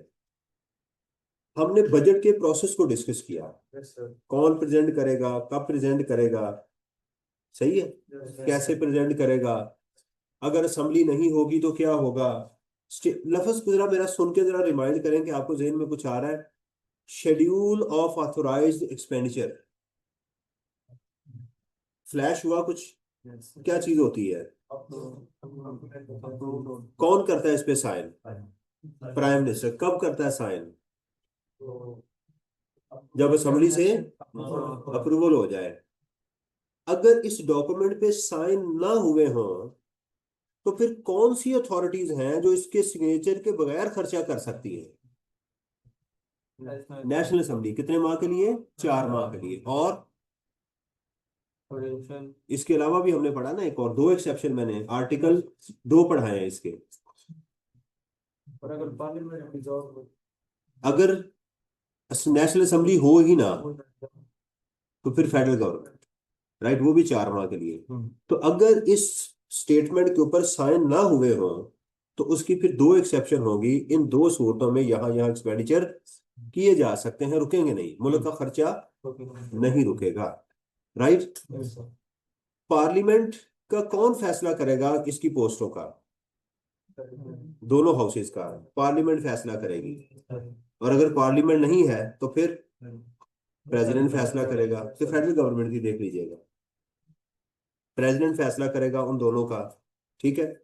इसके खर्चे कौन सी कमेटी कंट्रोल करेगी, फाइनेंस कमेटी। उसमें उस कमेटी में कितने लोग होंगे, चेयरमैन और स्पीकर और फाइनेंस मिनिस्टर और कोई और बंदा जिसको वो अप्रूव करे, पार्लियामेंट अप्रूव करेगी, वो सारे इसमें हिस्सा होंगे। और उसको एडवाइस किसको करेगी, दोनों हाउसेस को, कि तुम्हारे इतने खर्चे हैं, इतना रह गया, ये एक्सपेंस आप ले सकते हो। एक मॉड्यूल हमारा, बल्कि 2 मॉड्यूल कंप्लीट हो गए फेडरल का भी। और अब हम बात करने लगे हैं ये पैसा सूबों में कैसे दिया जाएगा, एनएफसी अवार्ड जिसे कहते हैं। क्या बोलते हैं, एनएफसी अवार्ड। इस वक्त कुछ सूबे ऐसे हैं जो अभी तक कह रहे हैं कि जी हमारा अवार्ड हमें नहीं दिया जा रहा। उसमें मेरा ख्याल बलूचिस्तान और केपी के बहुत ज्यादा अनॉयड हैं फेडरल गवर्नमेंट से कि आप हमारे पैसे आपने रोके हुए हैं, आप हमें हमें वो जो आपने खुद हमें अवार्ड कर चुके हुए हैं वो आप हमें नहीं दे रहे। अब समझ आ रही। तो इस कमेटी का काम है कि ये वो फैसला करे और उन सूबों को उनका हक जो है वो पहुंचाए। तो ये एग्जाम में 2 या 3 दफा मैं इसको देख चुका हूं, ये आ चुका हुआ है। यहां आपने मिक्स नहीं करना, वो है फाइनेंस कमेटी, वो क्या है, और ये क्या है, कमीशन। इसलिए दोनों लफ्ज को आपने जहन में रखना है, कमेटी और कमीशन में क्या फर्क है। मैं इसका कलर चेंज कर दूं ताकि आपको अंदाजा रहे। इसमें कौन से लोग, एनएफसी में लोग कौन से होंगे। मैंने कहा ना कि जब भी कमीशन का लफज, बेंच का लफज आ जाए, कमेटी का लफज आ जाए तो वो एक नहीं बंदा होगा ना, एक से ज्यादा होंगे, तो फौरन उसकी कंपोजिशन के ऊपर जाया करें। आहिस्ता आहिस्ता आप कानून को सीखना शुरू कर देंगे इंशाल्लाह। द प्रेसिडेंट, इसके अबू कौन है, ये शेल। अच्छा, क्या एनएफसी जो है वो सूबों के लेवल पे भी बनती है, नहीं, ये बात खत्म हो गई। एनएफसी प्रोविंशियल लेवल पे नहीं होती, ये फेडरल लेवल पे ही। कौन होगा the minister of finance, federal government का। मिनिस्टर ऑफ, मिनिस्टर्स ऑफ, यहां लफ्ज क्या, plural, finance of provincial governments, सारे फाइनेंस मिनिस्टर, फेडरल भी और प्रोविंशियल भी, ये भी आ जाएंगे। And other persons as appointed by the president after consultation with the provincial governors. तो ये सारे लोग मिलके क्या बना देंगे, कमेटी, कमीशन बनाएंगे। पहली चीज तो ये आ गई, इस ओके। एनएफसी के फंक्शंस क्या है, ये इंपॉर्टेंट चीज, इसका काम क्या है, क्या करती है ये। To perform including making recommendations to the president, ये प्रेसिडेंट को कुछ रिकमेंडेशन देगी ये committee. The distribution of net tax proceeds between the federation and the provinces, सूबों को कितना पैसा दिया जाना चाहिए। पहली चीज, the making of grants in aid by the federal government to the provincial government. हिस्सा नहीं है। अभी केपीके में क्या आया, सैलाब आया ना, फ्लड आया, तो फिर उनको ग्रांट दी जाए, जो उनका हक, इमरजेंसी हो गई ना, ये भी बताएगी। The exercise by the federal government and the provincial government of the borrowing power. कर्जा लेना है तो क्या तरीकेकार होगा कर्जा लेने का, मैं लिख देता हूं यहां पे, कर्जा लेने का तरीकेकार क्या होगा। ठीक है, बोरिंग पावर्स ये उनको बताएगी कि सूबे कर्जा ले सकते हैं नहीं, फेडरल गवर्नमेंट ले सकती है नहीं, ये वाली भी। इसके अलावा कोई प्रेसिडेंट उनसे चाहेगा तो वो मैटर भी। तो आप इसको, इस बात से आपको अंदाजा हुआ होगा कि प्रेसिडेंट की कितनी अहमियत है। हर मामला जो है वो उसके थ्रू होके गुजर रहा है। इसीलिए जो किसी भी मुल्क का जो प्रेसिडेंट होता है उसको बड़ी एहतियात से चुना जाता है। जैसे अभी हमारे हैं, उनको एहतियात से चुना गया कि कोई ऐसी पर्सनैलिटी हो जो इस मुल्क की प्रेजेंटेशन ठीक तरीके से कर सके। वो समझ आ रही कितने काम करती है एनएफसी। कौन होगा एनएफसी में, दोनों फाइनेंस मिनिस्टर, फेडरल के भी और प्रोविंशियल के भी, और इसके अलावा कोई और पर्सन भी ऐड किया जा सकता है। इसको लीड कौन करता है, प्रेसिडेंट। कमेटी काम क्या करती है, ये जो इनका अवार्ड होता है या ग्रांट इन एड होती है या बोरिंग पावर, उसके मुतालिक एडवाइस करती है प्रेसिडेंट को कि जनाब ये काम इन्होंने करने। नेट टैक्स प्रोसीड्स मींस, वो जो ऊपर बताया गया कि नेट टैक्स, जो लोग पैसा आया और उस पैसे को कलेक्ट करने के लिए जो खर्चा हुआ उसको माइनस करके नेट टैक्स इतना बचा, सही, उसको जो देना था। उससे क्या मुराद है, उससे मुराद है taxes on income including corporation tax but does not include taxes on remuneration of paid out of the FCF, right? कि इनकम के ऊपर टैक्स और कॉरपोरेशन के ऊपर टैक्स, इतनी बात भी याद कर लेते it's okay. Taxes on sales and purchase of goods imported exported manufactured और कंज्यूम्ड। कहते हैं ये जो पैसा उनको भेजा जाएगा वो ये वाला पैसा होगा। कौन सा होगा, ये वाला पैसा होगा।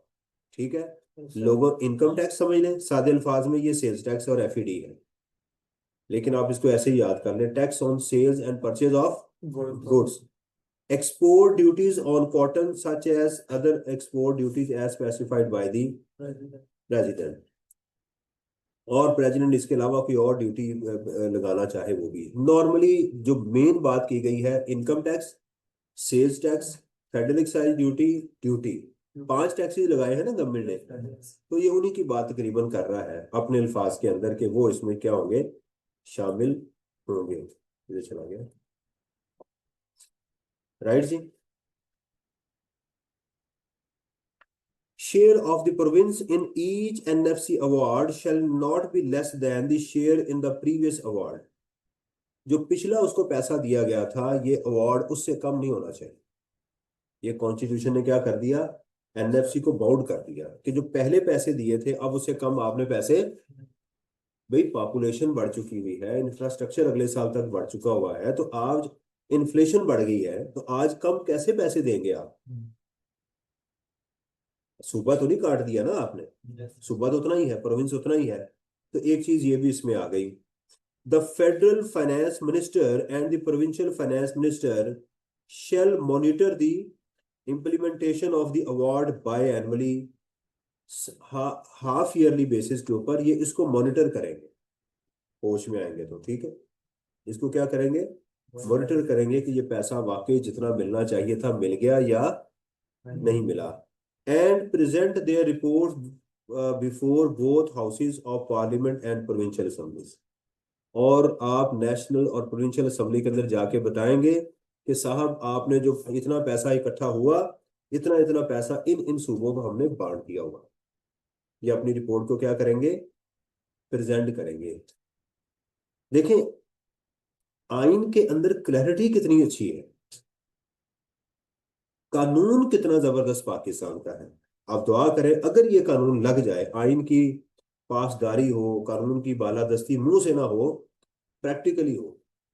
वरना तो आप इन सब जो लुटेरों को पूछ लें तो यही कहेंगे कि जनाब कानून की, आइन की पासदारी, कानून ने वो क्या कहते हैं, हिफाजत आइन और फलाना टिंगना कहानियां सारी जनाब वो। लेकिन अगर होना शुरू हो जाए तो आपने कितना खूबसूरत लॉ बनाया हो। On the basis of the recommendation of the NFC, और जो एनएफसी अपनी रिकमेंडेशन देगी, the president shall specify the share of net tax proceed to allocated to each province. जब ये दे देगी तो फिर प्रेसिडेंट के साइन के ऊपर ये सारा पैसा सूबों में डिस्ट्रीब्यूट। ये वजह होती है कि हर पार्टी चाहती है कि प्रेसिडेंट हमारा होना चाहिए। क्यों? कि हमारी जिस सूबे में हमारी प्रेजेंटेशन होगी तो हम प्रेसिडेंट से साइन करवा के अपना हिस्सा ले जाएंगे। अभी जो फेडरल गवर्नमेंट जो पैसा देती है सुबह को, तमाम सुबह को इक्वल देती है, मतलब जब नहीं, पंजाब की कम आबादी ज्यादा ज्यादा होता है। है, कम पंजाब को सबसे ज्यादा मिलता है। देखे ना, उनकी आबादी के लिहाज से है, उनके इंफ्रास्ट्रक्चर के लिहाज से है, वो सारा कुछ उनके हिसाब से होता है। मुझे इसका पता नहीं है। मैंने शुरू में भी आपको एक डिस्क्लेमर दिया था कि मैंने इसको उतना सीखा है जितना मुझे पता है। ये जो इसकी अंदर वाली प्रोविजंस हैं, आइन के मास्टर आपको बता सकते हैं, जो इसके चैंपियन हैं वो बता सकते हैं। ठीक है ना, मैं उतना हिस्सा आपको बता सकता हूँ जो इसमें शामिल है। आप जाके गूगल से, एआई से, चैट बोर्ड से बात करें, वो आपको बता देगा इसका तरीकेकार क्या होता है, लिंक भी आपको दे देगा। लेकिन अभी आप अगर उसमें इंटरेस्टेड हैं, मिनिस्टर बनना चाहते हैं, तो आप उसके जाके कर लें। फिलहाल अपने सिलेबस के लिए उतना रहे, गुम ना हो जाए। सही हो गया? क्या चीज समझ आ रही है इसमें कि एनएफसी होगी क्या, इसका फंक्शन कौन है, इसको प्रेसिडेंट लीड करेगा, और ये एनएफसी अवार्ड को फैसला करेगी, और फिर एनएफसी अवार्ड जो है जो दिया जाएगा उसको बाय एनुअली तमाम जो मिनिस्टर हैं वो उसको रिव्यू करेंगे, उस रिव्यू की रिपोर्ट प्रेजेंट करेंगे पांचों असेंबलियों में, नेशनल में भी और प्रोविंशियल असेंबली के अंदर भी करेंगे। President has a power to make amendment in the law relating to the distribution of revenue between the federation and the federal government। ये चाहे तो इसके कानून में तब्दीली कर सकता है कि किस तरह से पैसा दिए, यानी इसको ऑटोनॉमी दी गई है कि ये चाहे तो इसके अंदर चेंजेस कर सकता है। The recommendation of the NFC shall be presented before the both houses and provincial assemblies। Biannually review भी रखा जाएगा और इसकी रिकमेंडेशन भी असेंबलियों में प्रेजेंट की जाएगी। The president may make grant in aid to the provinces in need of assistance, and such grant shall be charged upon the federal consolidated। अगर कहीं पर जरूरत पड़ गई, जैसे अभी सैलाब आ गया, फ्लड आ गया, तो इस सूरत के अंदर जो प्रेसिडेंट है वो पैसे के लिए अप्रूवल दे सकता है, और वो पैसा पब्लिक अकाउंट से नहीं लिया जाएगा। कहाँ से लिया जाएगा? एफसीएफ से। वो पैसा वहां स्पेंड किया जाएगा। कुछ समझ आई इसकी, एनएफसी की? एक और बात कंप्लीट होगी, सूबों में पैसा कैसे कंप्लीट किया, डिस्ट्रीब्यूट किया जाए। मैंने आपको बताया कि बेटा अपने नोट्स अगर आप बना लें तो सबसे बराबर बरा मोटे मोटे पॉइंट लिख लें। ठीक है, जैसे एनएफसी है, नेशनल फाइनेंस कमेटी, सिर्फ आगे लिखे कंपोजिशन। देखें, आपको कंटेंट बनाने का तरीका बताऊं। आपने लिखा एनएफसी, ठीक है, आपने इसमें सिर्फ लिखा कंपोजिशन, इसकी कंपोजिशन क्या होगी, फिर आपने लफ्ज लिख लिया फंक्शन, राइट, फिर आपने इसकी लिख ली प्रोसीजर। ठीक है, उसके बाद आपने लिख लिया the role of the president, president या प्रेसिडेंट ज्यूरिस्डिक्शन लिख लें, रोल ऑफ प्रेसिडेंट लिख लें। अब ये चार लाइनें अभी आपने याद करके और इसके पॉइंट चार पांच लिख लिए मोटे मोटे। जब दोबारा रिवाइज करें तो आपने इसको जब रिवाइज करना है, मैंने बताया ना कि मैं किताब को 4 दफा कम से कम रिवाइज कर लेता होता, तो ये वो तरीकेकार होता। अब मैंने ये चैप्टर खोलना है, चैप्टर से मुराद एक पेज होगा जिसके ऊपर मेरा ये चैप्टर नंबर 20 के पूरे कंटेंट्स लिखे होंगे, और मैं लिखूंगा इसकी कंपोजिशन, फिर मैं याद करूंगा।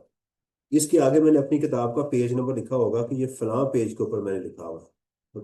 मैं लिखूंगा यार इसमें ये लोग होते। एक और भी था यार, अदर पर्सन, उसको कौन रिकमेंड करेगा मैं भूल गया। मैं दोबारा किताब खोलूंगा और लिखूंगा other person as nominated by the president या पार्लियामेंट। हाँ यार ये क्लियर हो गया। फंक्शन क्या होंगे ये इसके, ये फंक्शन। प्रोसीजर क्या होगा, ये होगा एनएफसी वार्ड जो है वो पिछले से कम नहीं होना चाहिए, और बाय एनुअली इसका ये होगा, इसको प्रेजेंट भी, इनकी रिकमेंडेशन को प्रेजेंट किया जाएगा। ग्रांट इन एड का भी इसमें लिखा हुआ था, वो प्रेसिडेंट दे सकता है, कहाँ से देगा, यहाँ से देगा। तो आपने विद इन 30 सेकेंड एक आर्टिकल को रिवाइज कर लिया। 30 सेकेंड। अब अंग्रेजी में कैसे लिखना है उसका मैं तरीकेकार बता चुका हूं कि आप जिमनाय से बात किया करें, 10 मिनट 15 मिनट रोज उससे बात किया करें, वो उसका तरीकेकार है। तो इस तरह से अगर आप अपने हाथ से ये इसके कंटेंट्स बना लेंगे तो थोड़ी सी मेहनत जरूर होती है, लेकिन ये वाली मेहनत आपकी बहुत बड़ी मेहनत को बचा लेगी।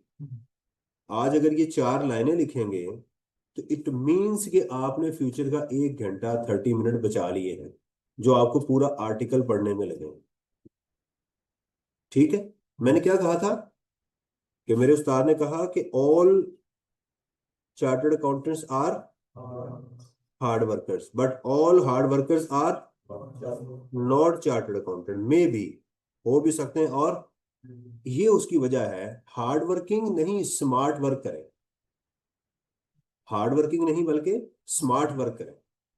यानी ये कहा आप हार्ड वर्किंग ही रहे लेकिन स्मार्ट वे से अपनी एनर्जी को यूज कर रहे हैं। जितना ज्यादा मोबाइल के ऊपर आप लगे रहेंगे आपकी एनर्जी का लेवल डिफरेंट टाइप साइड पे होगा, ड्रेन होगी।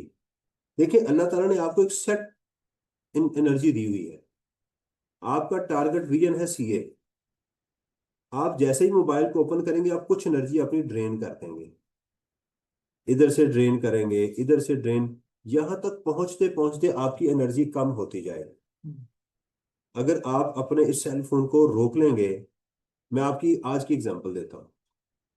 आज मैं 30 मिनट लेट हुआ और 1 घंटा लेट पहुंचा। मैं खुद अपने घर से अपने शेड्यूल के मुताबिक कितना लेट निकला, कितनी लेट पहुंचा, 30 मिनट्स मुझे मजीद लगे वो 30 मिनट ना लगा के। क्यों? मैं रश टाइम पे नहीं निकलता।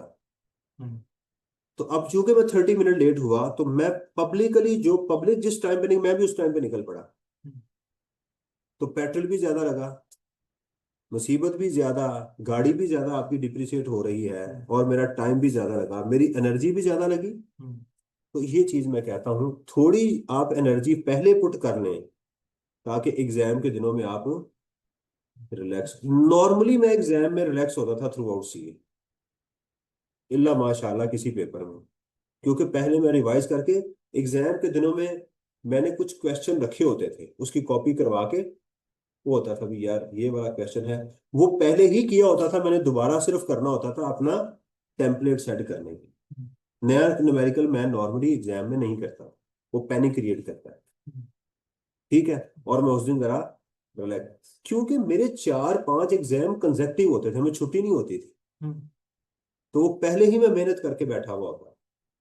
चले, बात से थोड़ी सी बात दरमियान में निकलती है। अब आ गया जी, सूबों से जो चीजें निकलेंगी वो उसका बेनिफिट किसको दिया जाए। सूबों से क्या चीजें निकलती है? तेल, गैस, मादनियात, मिनरल्स को तो ना ही छेड़े आप, और इसके साथ हाँ हाइड्रो, आपके जो डैम है उनसे इलेक्ट्रिसिटी बनती है। क्या ये फेडरल का हिस्सा होगी या सूबों का होगा? इसका हक, इसके ऊपर हक किसका है? राइट, ये इसके ऊपर हक किसका है? सूबों का है। इसके ऊपर फेडरल का हक, जो सूबा डैम बनाएगा उसकी रॉयल्टी उसको मिलेगी, जहां से गैस निकलेगी उसकी रॉयल्टी सूबे को मिलेगी, जहां से तेल निकलेगा उसकी रॉयल्टी, ये है कि वो जमीन बेसिकली जो यूज कर रहा है सूबा, ये उसी की हो। यही लड़ाई हो रही है ना अभी, वो यही तो कह रहे हैं कि भाई तुम कौन होते हो यहाँ से हमारे रिसोर्सेज निकाल निकाल के खुद बेचने वाले। विद ड्यू कॉन्सेंट, हमारी कॉन्सेंट लोगे एज पर कॉन्स्टिट्यूशन। हमें आइन जो है ये कहता है कि ये क्या होगा, जरा थोड़ा सा समझने की कोशिश करें। पॉलिटिक्स नहीं समझा रहा मैं आपको, इस मुल्क का एक बाशऊर इंसान बना रहा हूँ। हमारे इस आइन में लिखा हुआ है कि जो इनके रिसोर्सेज होंगे उसके ऊपर हक किसका होगा? उसी सूबे पर उस सूबे का हो। समझ आ रही है? Yes sir. इसलिए अभी तक केपीके ने वो मिनरल एक्ट पास नहीं किया, जिस वजह से मसला बना हो। और वो फड्डा भी इसी वजह से कर रहे हैं कि जनाब ये जो मिनरल आप फेडरल गवर्नमेंट एक्सट्रैक्ट कर रही है विदाउट ड्यू और permission, this is against the आइन। वो कहते जी ठीक है जी, आपने कानून पढ़ लिया, आइन पढ़ लिया? जी बिल्कुल पढ़ लिया। कहते पढ़ के रखें, इसके ऊपर जमे रहे, आपने इसे हटना नहीं है, ताकि थोड़ा सा हम भी अपना वो कर लें। समझ आ रही? देखें, ये इसको कल कर ले। चले इसको, बाकी जो है कल इसको इंशाल्लाह हम चैप्टर को कंप्लीट करेंगे। बस थोड़ा सा और इसमें चीजें रह गई हैं, इसको कंप्लीट करने के बाद इंशाल्लाह बाकी फिर हम अपनी नेक्स्ट डायमेंशन में मूव करेंगे। राइट, होपफुली आप इनकी उतनी देर में आप इसकी तैयारी कर लें, इसके नोट्स वगैरह बना लें। ये नहीं करना कि मैं कर लूंगा हो जाएगा, ये गागू वाला नहीं काम करना। यहाँ गाय शाय कोई नहीं है। जो काम करना है फाइनल के लिए करना है। यार ये मेरा चैप्टर तैयार हो गया, डन, मैं इंशाल्लाह इसको करूंगा, दैट्स इट। बस इसी इंट्यूशन के साथ, इसी मोटिवेशन के साथ आपने इसको करना है। जरा जी इसको 2 मिनट में रिवाइज करें। आज के दिन हमने क्या सीखा?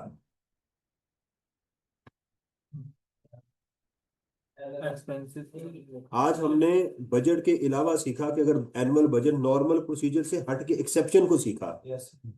मजीद पैसे की जरूरत पड़ गई है साल के दौरान, सप्लीमेंट्री एक्सेस बजट आ सकता है। राइट। और अगर उसके बाद क्या होगा कि ये जो बजट आएगा तो इसके ऊपर फिर हमने बात की कि जो प्राइम मिनिस्टर है वो साइन करेगा, एक शेड्यूल होगा, शेड्यूल ऑफ ऑथोराइज एक्सपेंडिचर, ये बात भी हमने की। और क्या होगा अगर ये ना हो तो फिर नेशनल असेंबली और प्रेसिडेंट या पार्लियामेंट जो भी था, मैं भी भूल गया हूँ, वो क्या करेंगे, इसकी अप्रूवल दे सकते हैं 4 माह के लिए। अगर ये प्रेजेंट नहीं होगा तो पार्लियामेंट क्या होती है और उसके खर्चे फाइनेंस कमेटी कंट्रोल करती है, वो उसको ओवरसी करती है। राइट। और जो पैसा यहां से आएगा सूबों को, 2 चीजें फेडरल गवर्नमेंट देती है, एक एनएफसी अवार्ड और एक ग्रांट्स इन एड देती है। राइट। अवार्ड का क्या तरीकेकार होगा, एनएफसी नेशनल फाइनेंस कमीशन क्या है, इसमें लोग कितने हैं, उनके फंक्शंस क्या हैं, प्रेसिडेंट का इसमें क्या रोल है, और वो कौन से टैक्सेस हैं जिनको डिवाइड दिया जाता है, उसकी भी लॉ ने हमें लिस्ट बता दी हुई है। नेक्स्ट हमारा जो है वो कल हम जो पढ़ेंगे कि प्रोविंसेस से जो इनके चीजें निकलती हैं उनका इनके ऊपर राइट है, उनकी सारा रेवेन्यू इन प्रोविंसेस को दिया जाएगा। ठीक है जी। सुभान रब्बिक रब्बिल इज्जति अम्मा यसिफून व सलामुन अलल मुरसलीन वल्हम्दुलिल्लाहि रब्बिल आलमीन।